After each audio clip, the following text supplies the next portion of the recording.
सोनामुखी, हरड़, मुलेठी जैसी अनेक जड़ी बूटियां और हजारों वर्षों का प्राचीन आयुर्वेदिक ज्ञान इस एक बोतल में समाया हुआ है। कायम टैबलेट, आपकी खुशियों का साथी। एक डिप्टी कमिश्नर जिसकी तनख्वाह मुश्किल से 1.25 लाख रुपए या 1.5 लाख रुपए ज्यादा से ज्यादा होती है, लेकिन उसके पास करोड़ों रुपए की संपत्ति बरामद होती है। इतना पैसा निकलता है कि गिनते गिनते लोग थक जाते हैं। लग्जरी फ्लैट, कैश इतना कि जांच अधिकारियों के होश उड़ जाते हैं। आपने रेड फिल्म देखी होगी जिसमें कहां से पैसा निकलता है। घर में जब एक्टर छापेमारी करता है तो देखिए किस तरीके से कहां से पैसा निकलता है। कहीं बाथरूम में पैसा रखा है तो कहीं दीवारों के बीच में पैसा दबा कर रखा जाता है और कभी कभी पानी के टैंकों में पैसा रखा जाता है। कुछ ऐसे ही भ्रष्टाचार अधिकारी भी हैं जिनके पास अकूत संपत्ति होती है, जिनकी तनख्वाह लाख, सवा लाख, 1.5 लाख रुपए होती है, लेकिन उनके पास करोड़ों की संपत्ति होती है।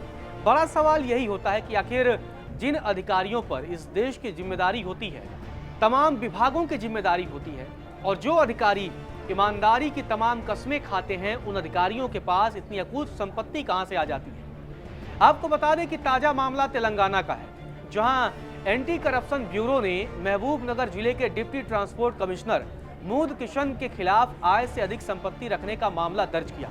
एंटी करप्शन ब्यूरो ने 100 करोड़ रुपए की संपत्ति भी जब्त की है। इससे आप अंदाजा लगा सकते हैं कि डिप्टी कमिश्नर कितने बड़े घूसखोर बन चुके थे और कितने बड़े पैमाने पर लगातार धन उगाही कर रहे थे और अपने पद का दुरुपयोग कर रहे थे।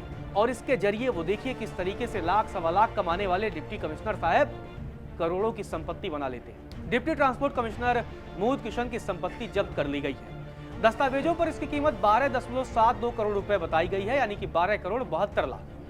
लेकिन एजेंसियों ने बताया है कि आज के समय में इसकी कीमत 100 करोड़ रुपए से ज्यादा की है। तो इसी से आप समझ सकते हैं कि आखिर ये भ्रष्टाचार का जो मामला है वो कितना बड़ा है और किस तरीके से ये तमाम तथाकथित अधिकारी ईमानदारी के नकाब ओढ़कर, सफेद पोश होकर भ्रष्टाचार में लिप्त रहते हैं।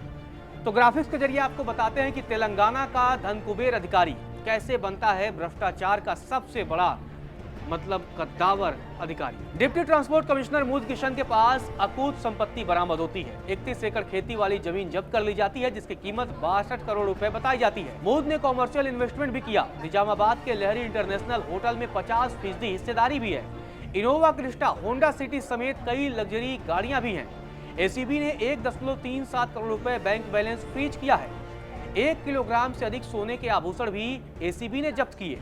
आपको बता दें कि डिप्टी ट्रांसपोर्ट कमिश्नर के पद और कार्यकाल को देखते हुए इस खोज का पैमाना काफी चौंकाने वाला है, क्योंकि इस पद के अधिकारी का मासिक वेतन 1 लाख रुपए से 1.25 लाख रुपए महीने के बीच होता है।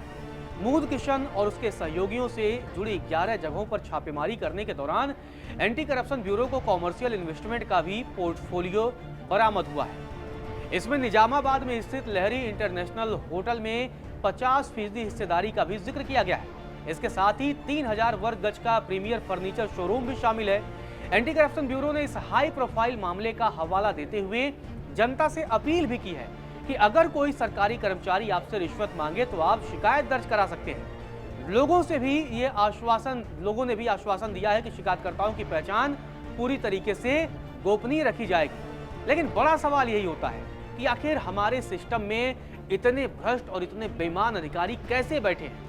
क्या देश को ये अधिकारी खोखला नहीं कर रहे हैं? क्या सरकारें जो दावा करती हैं कि हम भ्रष्टाचार के खिलाफ लड़ाई लड़ रहे हैं, लेकिन जब हर सिस्टम में मूद किशन जैसे ऐसे तमाम भ्रष्टाचारी अधिकारी अगर रहेंगे तो ये भ्रष्टाचार की लड़ाई सफल कैसे होगी? और आखिर कैसे एक मामूली तनख्वाह वाला बाबू, एक मामूली तनख्वाह वाला अधिकारी देखते देखते अकूत संपत्ति का मालिक बन बैठता है और उस पर किसी की नजर नहीं जाती?